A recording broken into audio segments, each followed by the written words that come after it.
Alors réfléchissons un moment sur le coronavirus. Le coronavirus, j'en tire deux leçons au moins. La première, c'est qu'il faut se méfier de ses mains, parce que, on dit d'ailleurs constamment, lavez-vous les mains, plusieurs fois par jour, lavez-vous les mains, lavez-vous les mains. C'est-à-dire qu'en fin de compte, les mains, c'est ce qui nous fait, c'est ce qui nous met en danger, les mains. Parce que nous tenons des choses, nous tenons des objets. Si nous n'avions pas de mains, nous aurions beaucoup moins de problèmes. Et les mains, c'est un complément, quelque part. On pourrait imaginer l'androgyne sans mains, à la limite. Les mains, c'est ce qui nous a servi aux objets. C'est ce que j'appelle donc la troisième création. Et dans la philosophie de la deuxième création, qui prend le contre-pied de cette troisième création, j'appelle la troisième création, mais en réalité, l'ordre n'est pas forcément comme celui-là. Enfin, peu importe ici. Méfions-nous de nos mains.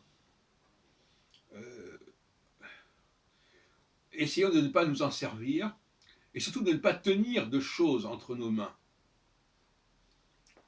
Nous pouvons poser nos mains éventuellement, et encore, mais en tout cas, il y a un problème avec les mains.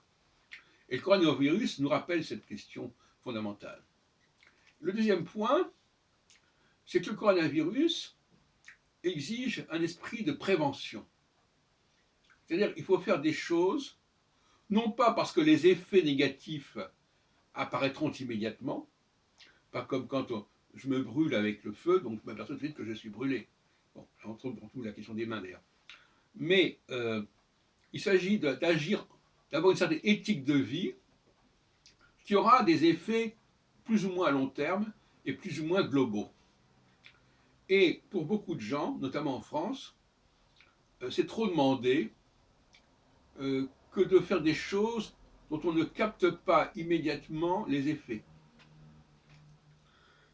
Tout simplement, si on disait aux gens, voilà comment il faut vivre, voilà le nouveau modus vivendi, il ne s'agit pas de dire que ça donnera des résultats ou pas, et quand, mais il s'agit d'adopter ce modus vivendi qui est préférable à tout point de vue.